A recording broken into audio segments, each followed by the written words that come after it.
right now, there isn't anything that does what we do exactly. Like I would say what's out there, depending on your needs, it can still be helpful for interior designers. But what we do is so detailed. Every last finish and color and shadow and placement, even if you use AI, there's so many tools. You could try to do it yourself, but what we're doing is a done for you in great detail, high quality, and easy process. Hey kids, and welcome to Design by Wingnut Social, the interior design business podcast. I'm your host, Darla Jethro Powell. On today's show, we talk about renderings, 3-dimensional renderings, why you need them, do you need them, how much you should charge for them, are they a line item, are you baking them in, should we make profit on them, and how they're going to help you grow your interior design business to attract, reach, and market to high-end clientele. You're going to want to stay tuned for that. But before I get into that, I want to remind you that Design by Wingnut Social, this podcast, is sponsored by Wingnut Social, the digital marketing agency for you guys, interior designers, architects, to the trade furnishings and home professionals. We do full, done-for-you, high-end social media marketing. You don't have to lift a finger. Let us handle all that for you so you can focus on what you do best, running your interior design business. We also offer search engine optimization so you can get found on the Googles, on the Bings. Is anyone using Bing? And latest development, you can get found on ChatGPT by your keywords on your website. And we are getting found by clients on ChatGPT left and right, let me tell you. So it is a thing. So head on over to wingnutsocial.com and let's hit that Let's Chat button, work with Wingnut, and let's see how we can help. All right, guys, today's guest, Mina Duque of Duke Renders, she's an expert on this topic. But before I get into my conversation with Mina, I got to tell you about her. Here we go. Mina Duque is the head of client success at Duke Renders and is an interior designer based in Tulum. What began as her husband Fernando's renderings for her own projects quickly evolved into a thriving business. After starting a family, Mina joined Fernando to help scale Duke Renders and support fellow designers. With firsthand design experience, she ensures each project runs smoothly and every rendering exceeds expectations. Wingnuts, help me in welcoming Mina Duque to the show. Hey there, Mina Duque. Welcome to the show. How the hell are you? Hi, I'm great. I'm having my coffee and ready to talk. Oh, coffee? It's like noon. Where are you? It's never too late for coffee. That's true. Do you ever do iced coffee? That's my favorite. Oh, yeah, but it's dangerous because I can drink too much of it. The hot makes me pace it. Dunkin' Donuts or Starbucks? Actually, I like my homemade coffee. I make it better than them. That's a great answer. So, Mina, thank you so much for joining us today. And you are, of course, are an owner at Duke Renders, right? Which is a 3D rendering firm for interior designers and the like, right? Okay. And we haven't done a show on renders in quite a while, and a whole hell of a lot has changed in the industry since we've done that. So I'd like to do a deep dive into how renders can help interior designers sell their services, market their services, convey value to their interior design clients, and also some of the changes that you see going on in renders and how we're keeping up with it. Are you game? Yeah, totally. All righty, cool. So I guess let's start with the first one. So when I had Darla Powell Interiors back in Miami, we were a newer firm, especially in the very beginning, right? We didn't do a lot of renders because there was a cost associated to that, right? If we had larger projects, I would kind of farm that out and have someone render it and do that. But the client was always like, oh my gosh, another 500 or, whatever it is, X dollars for a render. Oh my gosh, that's a thing. So I know a lot of interior designers in the audience are doing this, the smaller, right? The newer interior designers are doing jobs without renders. They're using Pinterest boards or other visual or mood boards that are available to them now. So I guess let's start out with talking about how important having a 3D representation of your proposed space for your client is a game changer for you, your client, and your business in general. And then we'll just dig in. There's so much to cover there, but first I want to say, just addressing to the point of clients with their concerns about the cost of renderings. For sure, that's a major issue, I guess, for when you're starting out with using renderings and maybe you're not communicating the value to the client well enough, or, in the case when it's optional. So one of my favorite quotes is, I might mess it up, but it's something like, price is only an issue when value is absent. It's something like that. And basically, when there's extreme value, you understand the price and you understand that it's worth paying because of the extreme value. But when you don't understand the value, then that's where you might be like, oh, well, this is a little expensive. So I think when you're starting out, it's important to experience the value firsthand. Otherwise, it's difficult to communicate that to your client. And that's what I would say would be the most important thing in terms of, but it also depends on the project. Not every project, to be honest, you don't need renderings for every project. Exactly. You know? So you need to know which projects it's important for, which clients it's important for, and then how to communicate the value. But yeah, things are changing like crazy. I think most designers that we talk to, they learn to do some kind of renderings. If they went to design school, they learn to do that in design school. But it's really time consuming. And most designers fit a certain profile in the sense that, well, it's a lot of women, as you know. And a lot of times women in general tend to just take on more than probably they can or should. We're people pleasers. Yeah, for sure. And we do it all ourselves and don't ask for help. So renderings, among other things, is one of those aspects of your business that you can outsource and you can take it off your plate. So, today we're going to talk about renderings, but just in general, I think like as a mindset for designers, it's good to think about what can you take off your plate so that you start to grow your business and you're not doing it all. In the beginning, you have to, but try to start finding those tasks and those areas that can be outsourced or delegated. And renderings is part of that. Yeah. And that's what I did when I started my firm. I didn't go to interior design school, so I didn't really know how to do renderings. I dabbled with it. I'm like, my time could be spent much more wisely, doing large picture and building the business. And I hired a junior interior designer who did have that and some knowledge, not to the level that Duke Renders does.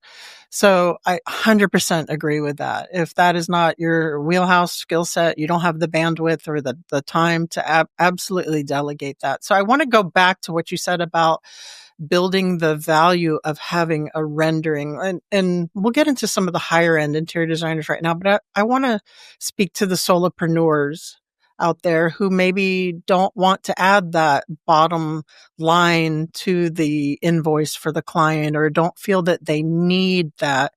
What are some of the challenges or advice that you would give to interior designers to convey the value of having a 3D rendering for those projects? Yeah, that's a good question. I also want to say I'm an interior designer. So cool. I'm coming from a place of, I actually have done this, do this. So it's not just theoretical. Okay. On top of the fact that I talk to them all day long. But I would say that what I did in my design business, it depends on where you're at in your business. If you're not charging what you want to be charging yet, if your fees are down here, they should be up here, it is going to be difficult to justify high quality photorealistic renderings because it is costly, just like anything that is well done. It's an investment. So you have to be at least somewhere where your fees, it makes sense to include this. Yeah. So that's number one. And until you get there, maybe it does make more sense to do it yourself or something that isn't quite at the same level of quality. Maybe that's up to you. But once you decide that you want to level up your presentation, your businesses, and include this quality of photorealistic renderings, then I would say what I would do and what I recommend for people that are just getting started is you have it as a separate line item. So even if you don't use them in a project, it still makes you look good in the eyes of your client because it's like, oh, they offer this. They know the latest technology. They have all the tools. Whether or not I use it is another thing. So you can still have it as an optional, like in my onboarding calls and I have an investment guide that I would send that goes over everything. I put there cost of photorealistic renderings. And then, when I discuss it with the client, the way I usually describe it is it's like insurance. So basically, I think that's the best description, is that the photorealistic renderings guarantee 100% that we're on the same page. Okay. And that you are 100% happy before you make this major investment. Because it's a major investment financially, emotionally. Projects can take a long time. And the renderings just guarantee that there are no surprises. And I know, like with HGTV, it's cool to see the big reveal moment and it's like a big surprise. And that's great for TV. But really, we don't always want surprises when it comes to these projects, because we want them to be 100% happy with everything, and not, once it's purchased or installed, to be like, oh, that wasn't exactly kind of what I was picturing. And that's what can happen when you don't use the renderings. If you're only presenting mood boards and sketches and design boards, granted, that can still work. And there are plenty of designers that can do that. But the renderings are a tool. Like I said, it's like an insurance. It guarantees. And also, when you want to level up, you want to provide every last detail to have it be the highest possible quality. You don't want to just get away with good enough. So I would say, based on what we see in our work, that nowadays, not using renderings, you're doing something good enough, but using renderings is starting to go above and beyond and set you apart. But one day, very soon, it's going to be the standard. I think we're already there. And I want to get backtrack a little bit. So you offer it as an option for the clients, as a line item, right? And this has triggered this question in my mind as I was listening to you speak. So I'm sure if I'm thinking of this, interior designers listening are thinking of this as well.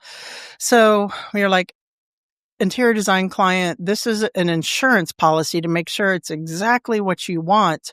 I'm thinking that as a professional interior designer, without the rendering, shouldn't it still be exactly what I want? Well, that's a good question. Yeah. But this is an art, and hopefully it is exactly what you want. But any designer who's done more than a few projects knows that sometimes things get lost in translation. Sometimes even us who are good at visualizing, sometimes even we're wrong. And renderings actually help with that too.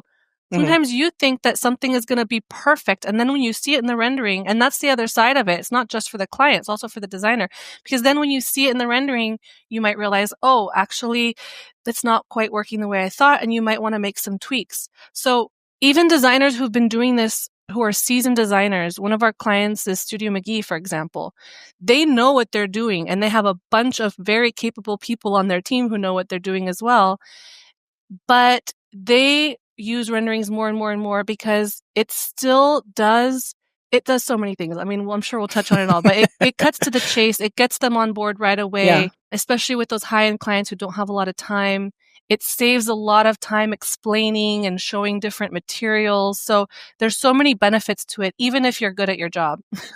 There's one thing that I experienced as an interior designer is the client thinks they know what they want. And they think, even with mood boards, aside from the designer being able to see it in 3D being helpful for us professionally, they think they know what they want. They don't really know what it's going to end up, and they give pushback, or no, let's put this and let's put that there. And you're like, no. And if it's in the ether, or if it's in a mood board, you can more clearly show them, hey, this is why this isn't going to happen. So I would ask you, so adding it as a line item on there and giving them the option, I'm thinking it'd be better just to bake that in, right? Bake that into your pricing and not be a line item at all. That would save a lot of headaches. What do you think about that? Yeah, and that's the best way to do it. Yeah, okay. Putting it as a line item is more like if you're dipping your toes into it, if you're just getting started with it, or if you're not 100% sure if the client needs it, but you still want to give it as an option. But the best is baking it into your fees. But that's where I said it's important that your fees are where they should be, that you're charging enough, obviously, because you don't want it to inflate your fees too much. But that is the best. And actually, with certain clients in my firm, you can do a hybrid. Like if I just have all the signs of this person gonna be indecisive or just very bad at visualizing, then I'll bake it in and it's not even optional. But Otherwise, I can just have it be there in Like case if you they have a want it. project that's kind of teetering and maybe it's a moderate budget client and you have a pretty good grasp of what's going to happen, what that looks like, and give them, hey, do you want to elevate this just to make Yeah. sure? Yeah. Okay. And then the other side of it too is if you have a client who's a developer, for example, or if it's a commercial project, then the renderings go out of being just useful for approvals and go into becoming a part of the marketing budget, because those renderings are then used to promote, or to pre-sell or whatever it is. Yeah. So just off the top of your head, what kind of dollar amount kind of project makes it worth building it into the pricing, right? Are we talking 50,000, 25,000? What does that look like? I think it's more about the type of client, because again, interior design is already a luxury service. Photorealistic renderings is a luxury service as well within that. So it only really makes sense with luxury clients, and they're typically the ones that are on board for it because it makes little difference to them anyway, and it does provide all this extra value. And it depends, because sometimes, for example, we have a client right now, she's going to start this big project, but they're starting just with the kitchen. This is that luxury client, like no budget. And so we're starting with just one kitchen, but the idea is that this is going to help her win the bigger project. And so it's not just about necessarily the dollar value or how many spaces, it's more the type of the client, I would say. Yeah, because if you deliver on that high value, those touch points, and you have this gorgeous rendering in the work, yeah, for sure, that's going to build that confidence and that trust and that excitement and continuing on to be like, oh, this interior designer knows what the hell they're doing. Exactly. Yeah. For sure. So let's get to the marketing piece of that. So we got a lot of interior designers inquiring about Wingnut Social. We do social media marketing for interior designers, and that requires some content, right? So tell me a little bit about how interior designers, in your experience, are using these renderings that they're investing in for their marketing piece, for their design firm. Yeah. So a lot of times renderings, we typically think of it just being for the client and getting their approvals, but there's so many other uses. Like I said, it can be for marketing material for the client's client. It can also be for your trades in the back end, and it can be for your own marketing as well. So we have these packages that are great because it comes built in with multiple deliverables. So those are great when you want marketing material or you want to build your portfolio, because instead of just one view of a space, you get multiple, you even get like a close-up. And we're also just launching a new product soon that's going to be IG Reels. We're going to start doing like short little animations. So if we have like a bedroom or a kitchen or even multiple spaces, we're going to just add a touch of animation, maybe like a little movement through the space, or maybe like a light turning on, something like that. And those are going to be really short clips that can then be used for Instagram. Nice. And you're doing those from the renderings that you're doing for the clients? Oh, very cool. That is super nice. Yeah, because that's the next step. A lot of times people have these renderings. Of course, they use it in their presentations, and then they want to start using it on social media and yeah, for sure. And their portfolio. You know what I love to see is when the designers post, and we do this for our clients as well, they do the rendering and then they have the after the rendering, to show so you can compare them. And those are so cool. I love to see those. The real photographs. Mm-hmm. Yeah. Yeah, we have some of those. We call it internally. We actually play around with that a lot internally. We say real versus render. And we have some examples too that we share with clients, but it's great because even sometimes we can't tell which one is which. Yeah. I don't know if you used to watch Candace Olsen on HGTV, and I'm dating myself, but she used to do that. She would she did hand-drawn renderings, right? And she would go back and then they would fade out to the real one. That was always, I love that. I'm getting like little goosebumps talking about that. So, okay. So let's get to the elephant in the room, AI. Right, with renderings. There's Midjourney's terrible at this. Wouldn't be the right thing. And I've been out of the interior design space in a while, so I don't even really know what's out there for renderings. But AI, tomorrow is a new day. The next day after that is another new day. It's just growing by leaps and bounds. And I see all over social and interior designers who have this program can do this rendering, or I put in my rough sketch of this room and here's what X AI thing gave me for a rendering. How are we adjusting for that in the rendering business and as interior designers? Well, how is that changing the whole space? That's a good question. We get asked all the time because, of course, we're always on top of it, seeing what Sure. comes out, because every day is a new day. But right now, there isn't anything that does what we do exactly. Like I would say what's out there, depending on your needs, it can still be helpful for interior designers. But what we do is so detailed, every last finish and color and shadow and placement. It's just so much detail that AI could give you something probably good enough at the moment, or something good enough for inspo, for example. I think it's really good for inspo.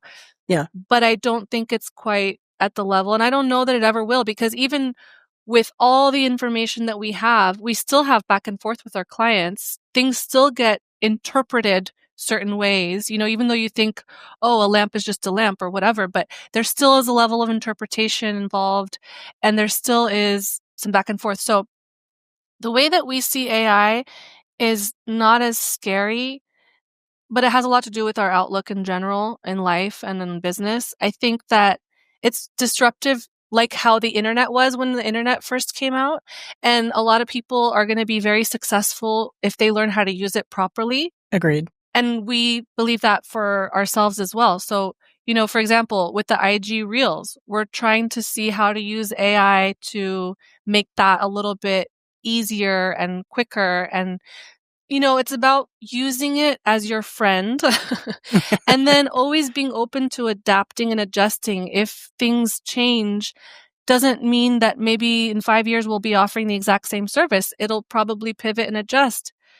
But we're always open to that. And we're always looking at what's happening and seeing how we can help people. Because at the end of the day, this service is meant to be done for you, because you could do it yourself, but we're doing it for you. And even if you use AI, there's so many tools. You could try to do it yourself, but what we're doing is a done for you in great detail, high quality, and easy process. Plus, there's so many prompts you have to learn to do it correctly. And there's also the library issue, right? So back in the day, we used Chief Architect, and I know a lot's changed, but we were always frustrated with not having the right product to put in. It would be like, here's a lamp. It's not going to be the lamp, but you kind of get the idea, right? Mm-hmm. So I think that even though AI is growing, I think we are a ways off from it becoming that human touch and that fine tuning of pulling the projects and renderings. I see AI, even in the marketing space, as a tool for systems and processes and the team. But at our level for interior design, especially the high end work that we do, and I'm sure that you do as well, that human touch has to be there. Even when we get to the points where our robot overlords just totally take over, we're still going to have that human design brain to be able to command and just do all that. So you're right, it's changing. Yeah. But we're far from being there yet, right? Yeah. And I even know some clients who've come to us that have tried, there's so much out there, but who've tried different softwares that promise to do basically what we do. It's like, oh, you give us everything, and then within minutes or whatever, you'll have these perfect images, and have tried things out like that. But they've come to us and said it's not doing the job, and it's costing a lot of time from us as well. Yeah. So, yeah, exactly. I've done that. I've been like, oh, how hard can Midjourney be? Not for renderings, but just for images. And I've been like, nope. And everything comes up wonky, and you have, strange things happening with your bar stool feet, being like looking. Yeah, it's just, no, I don't have the bandwidth or the time or any desire to go in and learn all those prompts. So I love the delegation piece. Yeah, that's important. All right, Mina, let's say there's interior designers who want to step up their game. They want to start offering renderings to up-level their service for high-end clients, because high-end interior design is what you should be aspiring to recession-proof your business. There's just so much, and we could have a whole show on this. What kind of budget range of investment are we looking at in order to provide that for your business and for your client? That's a good question. And I wish I could give a straight, easy answer. It is a little bit of a depends. Sure. But I will say that we have different pricing strategies depending on what you need, really, and the volume and the size of the project. But for, let's say, a kitchen, we do a lot of kitchens, like a kitchen, single kitchen, not open concept. For the first view, it's about $7.99. Oh, So that's reasonable. And then we do basically like a base price for the initial view and then a price for additional views.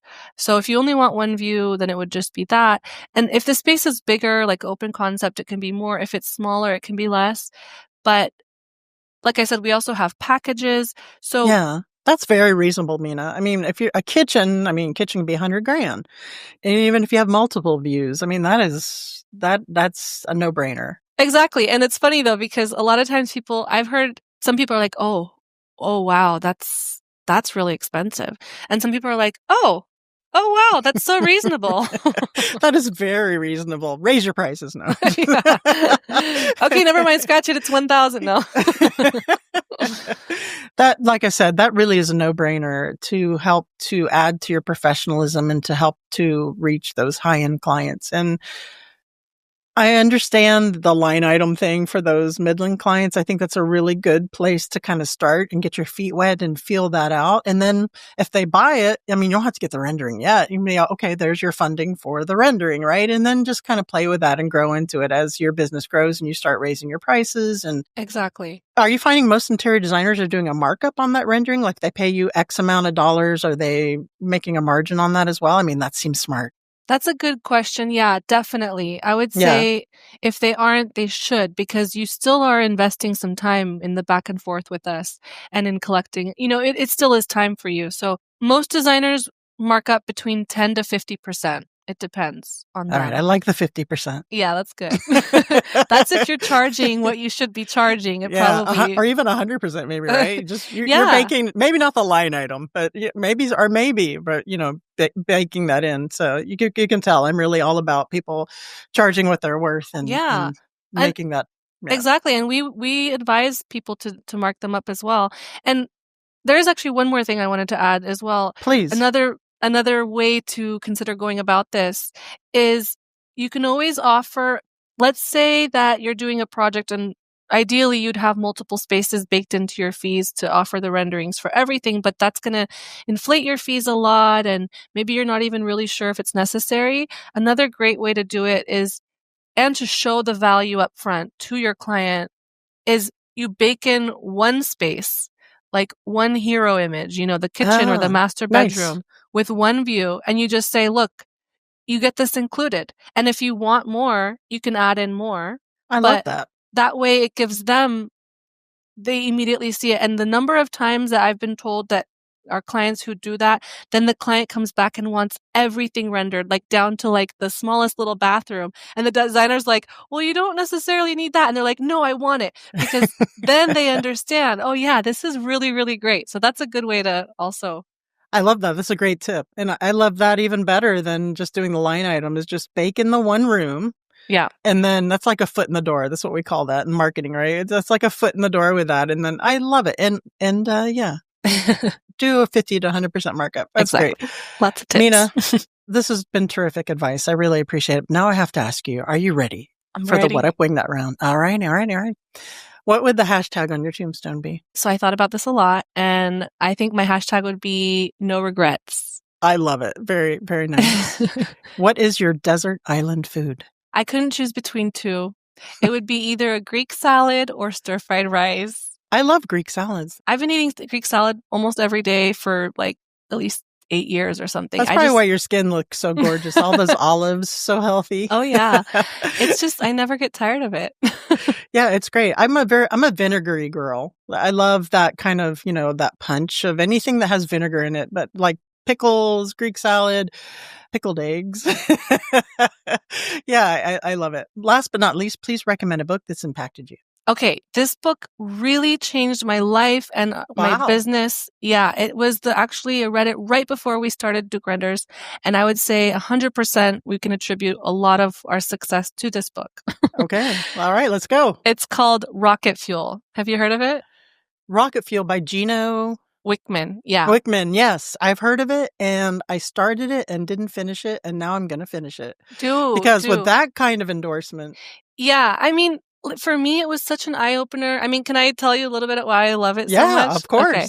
Because for me, it really taught me, the importance of, so just a little background. My husband and I, we are very different, and we both, helped start Duke Renders. he's a visionary, and they go over this in the book. There's visionaries and there's integrators. He's a visionary. I'm very much an integrator. We see things very differently, which, we've always used it to our advantage. But then this book really solidified the fact that it's actually necessary and important for businesses to have those two types of thinkers. And it's not just any visionary, any integrator. You have to have a synergy. You have to get along. But when you have those two ways of seeing things, that's when you can really take business to the next level, because just a visionary or just an integrator alone, it's a struggle. So the book opened my mind to the fact that it's not only super important, it's necessary, but also we should always be respectful of how different the other's opinions are, instead of like hating it. Because sometimes, let's be real, sometimes it's annoying. You're like, no, I'm right about this. Yeah. Visionaries can be a lot. That's me. I'm the visionary, and my team are the implementers for sure. I don't have anyone else in the, running it. So it is just me. But yeah, without that implementation, yeah, you're right. Yeah. And without the vision, that would be sunk. Yeah, you need for sure. someone to ground you. And then also in the book, it really it teaches you how to run weekly meetings with teams, which in the beginning it was super, it's just us, but then it's been growing. And now we have large weekly meetings. And so the template that the author gave in that book, we still use to this day. And yeah, and it's been super helpful to stay on track and aligned with everybody. All right, I'm going to go revisit that for sure. Bad Darla. Bad host. Definitely should. Mina Duque, please tell the Wingnuts where they can go to find out more about you and Duke Renders. And I think we were talking in the green room that you have more of an entry-level kind of solution.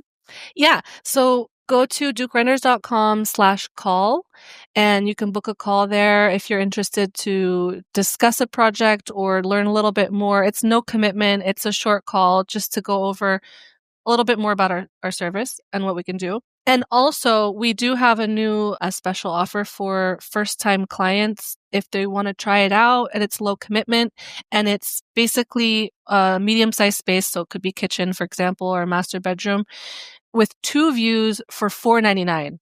Which is obviously insane, because I just told you how much it costs for 1 view. That is insane. But that's terrific. What a terrific offer to get that foot in the door, to build that interest from their client to get more, want to see more. I mean, it's such a sexy thing, right? It's so exciting to see it, because when you're an interior designer and you're showing them the mood board, that's when they're super excited about it. So if you can just amp that up, it gives them that fuel to live through the renovation. Exactly. It does. And it's like, someone told me this one time, it's like a business card in a way, because they go show all their family and friends because they're excited about it. And then you have people like, oh, who did that for you? Oh, and they're talking about you all of a sudden. So it is. Yeah, I love it. Mina Duque, thank you so much for joining us and sharing your wisdom. You're welcome. All right, kids. So what did you think about that, right? A lot is going on with the technology, with renderings and everything. Mina made some really good points about leveling up your design business using these photorealistic, is what they are, high-level renderings to build that confidence in you and your business and what you're providing the client, which I think is super important, especially if we're talking about raising your prices, right? It's a mindset thing. You want to be able to see that end game and that value, and why engaging with you as an interior designer is worth it. Look here, client, look at this. This is going to be stunning. Of course it is. Here, this is why I charge X amount of money. Or if you're a newer interior designer and you want to get your feet wet in there, doing that foot in the door with the one room, I think it's really a really brilliant tool. And when you're working with someone who's professional, like Duke Renders or a rendering firm, hopefully they have their shit together. Then they're keeping up on the AI and on the details of that. And you can delegate that to somebody else. So they're worried about the nitty gritty, and you don't have to worry about that. You can go out and do the networking or engage with Wingnut Social for your social media, or, build the actual business. I think it's a no-brainer. And remember to head on over to dukerenders.com/call to set up that little chat with them. And that intro offer for $499 for the 2 render views. I mean, that's a no-brainer, folks. That way you can see what that looks like. You can put that in front of your client. You can build that into your pricing and get your feet wet for not a huge investment. I mean, that is nothing for showing your interior design work and showing how brilliant you are and building that confidence with your clients and also avoiding some headaches down the road. Right. We've all done the Pinterest. We've all done the mood boards and then we've run into stuff with the client where they're like, that isn't quite what I was envisioning. I just don't know. Right. It doesn't matter how good you are. It's going to happen. And if you can avoid that and then bake that into your pricing and build the marketing tool, build that relationship building, that confidence tool, showing them the final product with your selections and your talent, I think it helps to avoid a lot of headache in the middle, right? And mark it up. Why not mark it up? Like Mina said, it's your time. You're meeting with the renderer. You're showing them the project. You have elevations. You have the rough stuff of your design.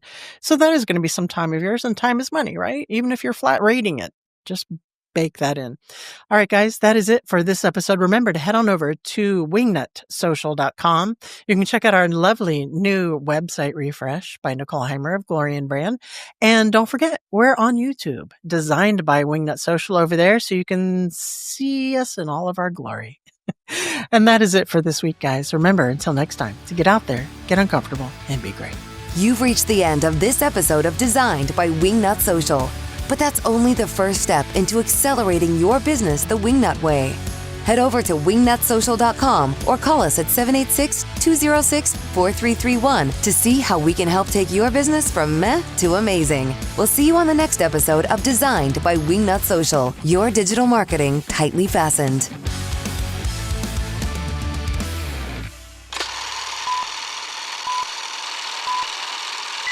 Hey kids, and welcome to Design by Wingnut Social. Never on the first take. Never.